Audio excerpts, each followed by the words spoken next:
Hello दोस्तों, स्वागत है आपका हमारे YouTube चैनल पर। आज हम लोग पढ़ने वाले हैं भारत की जो प्रजातियां और जनजातियां हैं।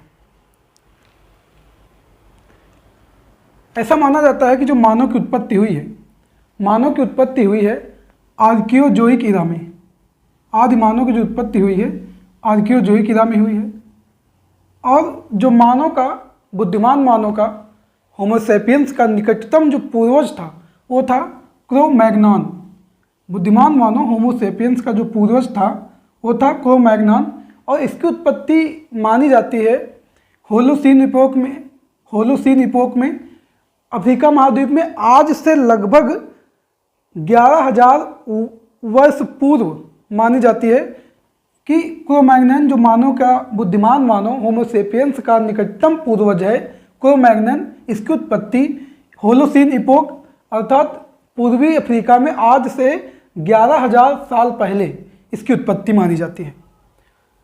भारतीय उपमहाद्वीप में जो वर्तमान जनसंख्या है उसको प्रजाति आधार पर मानव रचना शास्त्री हैं बी.एस. गुहा साहब ने इन्होंने 6 प्रजातियों में उसको डिवाइड किया है, बांटा है। पहली थी निग्रेटो अथवा निग्रो प्रजाति। पहली ये बांटा है निग्रिटो अथवा निग्रो प्रजाति में।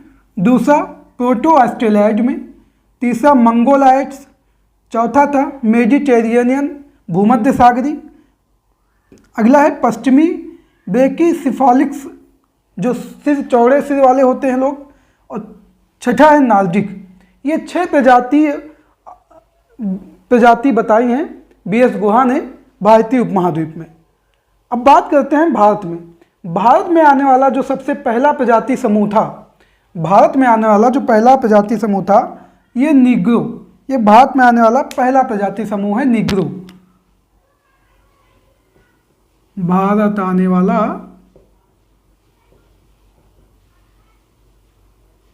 पहला प्रजाति समूह है निग्रो। निग्रो जो है भारत आने वाला पहला प्रजाति समूह है निग्रो। तो भारत आने वाले पहले प्रजाति समूह में कौन सा है? निग्रो है। दूसरे नंबर पे जो आए हैं ऑस्ट्रेलियाइड आए हैं, प्रोटो ऑस्ट्रेलियाइड आए हैं। और तीसरे पे भूमध्य सागरी वाले आए हैं, भूमध्य सागरी मेडिटेरियन वाले आए हैं तीसरे पर। तो पहले पे जो सबसे पहला प्रजाति समूह भारत में आया वो निग्रो था। दूसरा जो प्रजाति समूह आया ऑस्ट्रेलियाइड था। और तीसरा जो आया है मेडिटेरियन के भूमध्य सागरी थे। ऐसा माना जाता है कि जो प्रोटो ऑस्ट्रेलियाइड और मेडिटेरियन के हैं इन्हीं ने हड़प्पा सभ्यता शुरू की थी। इन्होंने मिलकर ही हड़प्पा सभ्यता, इतिहास में जब पढ़ते हैं हम लोग तो हड़प्पा सभ्यता ऐसा माना जाता है कि प्रोटो ऑस्ट्रेलियाइड और ये मेडिटेरियन भूमध्य सागरी से जो प्रजातियां आई थी इन्होंने ही हड़प्पा सभ्यता की शुरुआत की थी। और भारत में जो सबसे अंत में जाति आई नार्डिक भारत में सबसे अंत में आई। ये प्रजाति जो भारत में सबसे अंत में आई कौन सी प्रजाति? नार्डिक। भारत में सबसे अंत में आई। तो नार्डिक प्रजाति भारत में सबसे अंत में आई। सबसे पहले कौन सी आई थी? निग्रेटो अथवा निग्रो। दूसरे नंबर प्रोटो ऑस्ट्रेलियाइड आया और तीसरे पे मेडिटेरियन भूमध्य सागरी है। ऐसा माना जाता है कि प्रोटो ऑस्ट्रेलियाइड भूमध्य सागरी इन्हीं प्रजातियों के लोगों ने हड़प्पा सभ्यता की शुरुआत की थी। अब देखते हैं कि भारत की जो प्रमुख जनजातियां हैं उनके विषय में हम लोग बात करते हैं। अब निग्रेटो जो प्रजाति के लोग हैं, ये निग्रेटो प्रजाति के जो लोग हैं ये अंडमान निकोबार, त्रावणकोर और कोचीन की पहाड़ियों में पाए जाते हैं। निग्रेटो प्रजाति के जो लोग हैं निग्रेटो, प्रोटो ऑस्ट्रेलियाइड और मंगोलाइड ये तीनों जो हैं निग्रेटो, प्रोटो ऑस्ट्रेलियाइड और मंगोलाइड ये तीनों प्रजातियां जो मिलती हैं कहाँ? अंडमान निकोबार द्वीप समूह में, त्रावणकोर में व कोचीन में। ये तीनों प्रजातियां यहाँ मिलती हैं।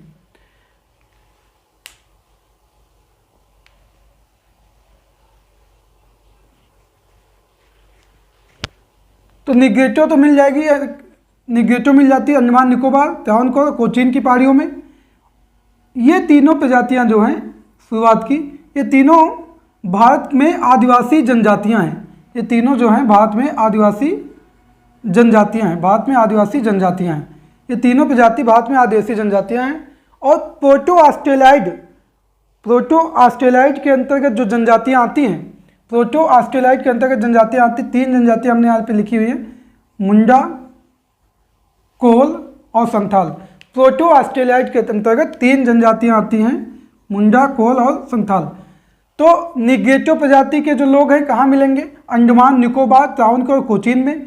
निग्रेटो, प्रोटो ऑस्ट्रेलाइड और मंगोलाइड, निग्रेटो, प्रोटो ऑस्ट्रेलाइड और मंगोलाइड मिलेंगे। ये भारत की आदिवासी जनजातियां हैं। और प्रोटो ऑस्ट्रेलाइड प्रजाति की जो जनजातियां हैं वो मुंडा, कोल और संथाल है, मुंडा, कोल और संथाल है। मेडिटेरियन की जो भूमध्य सागरीय प्रजातियां हैं ये पाई जाती हैं कहाँ पे? ये पंजाब, हरियाणा, उत्तर प्रदेश के क्षेत्रों में पाई जाती हैं। पंजाब, हरियाणा और उत्तर प्रदेश के क्षेत्रों में मेडिटेरियन वाली जनजातियां भी पाई जाती हैं। भूमध्य सागरीय जो प्रजाति की जनजातियां हैं कहाँ पाई जाती हैं? ज़्यादातर पंजाब, हरियाणा और उत्तर प्रदेश, भूमध्य सागरीय प्रजातियां ये पंजाब, हरियाणा और उत्तर प्रदेश में पाई जाती हैं।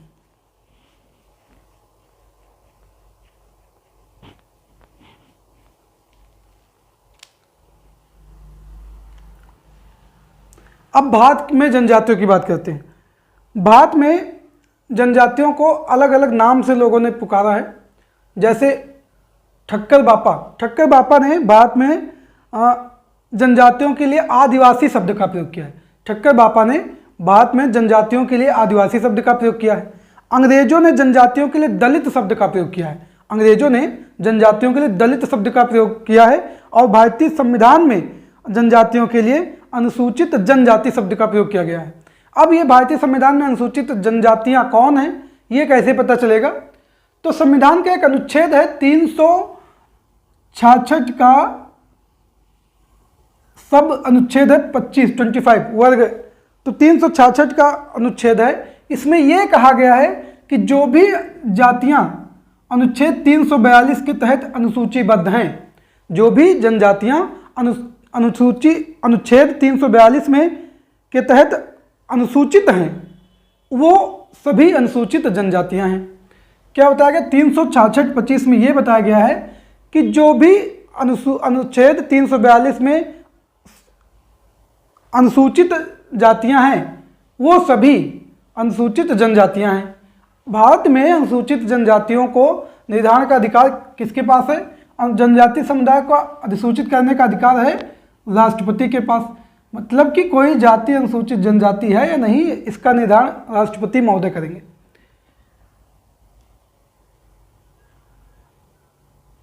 आदिमानव में देखा जाए तो जो रामा पिथेकस का जीवाश्म था वो हमारे यहाँ शिवालिक पर्वतमाला से प्राप्त हुआ है।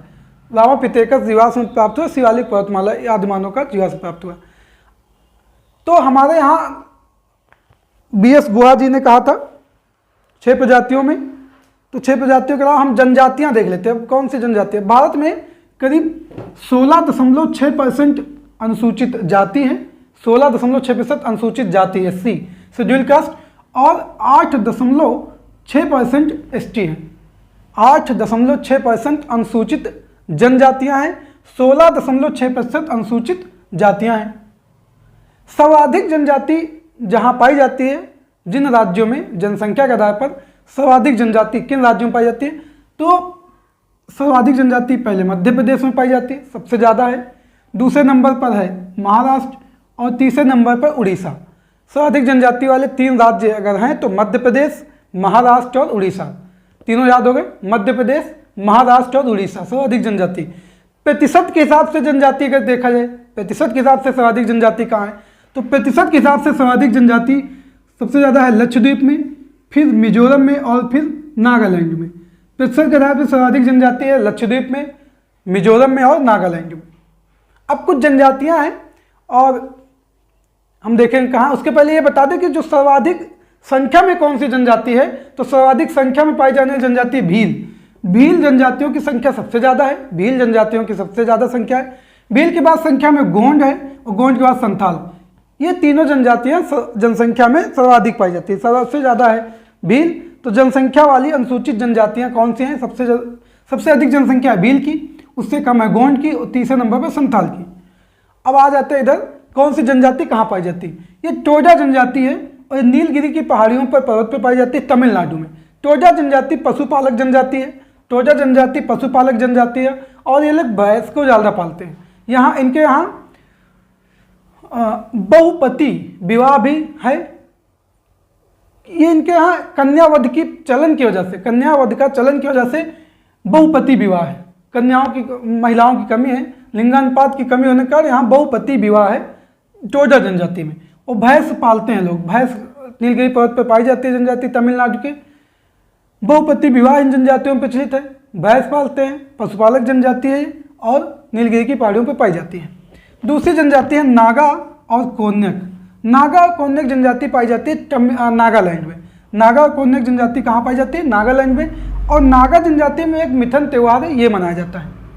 कुकी और मैठी, कुकी और मैठी मणिपुर की जनजाति है। कुकी और मैठी मणिपुर, कुकी मैठी, मैठी मणिपुर, कुकी मणिपुर।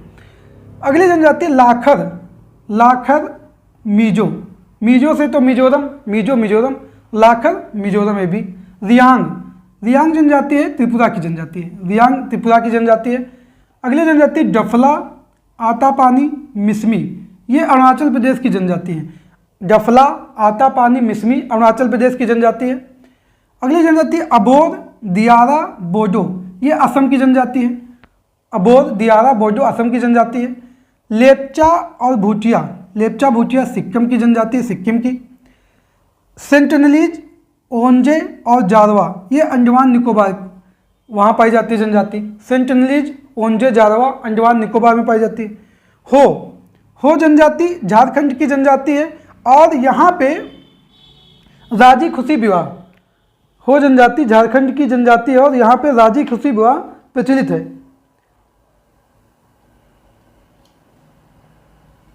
राजी खुशी विवाह प्रचलित है।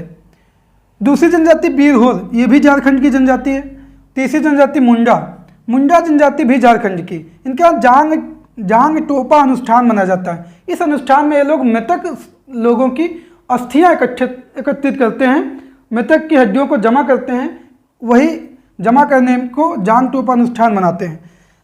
राजी खुशी विवाह प्रचलित है हो जनजाति में, झारखंड की हो जनजाति में राजी खुशी विवाह प्रचलित है। सांसी जनजाति, सांसी जनजाति पंजाब में मिलती है।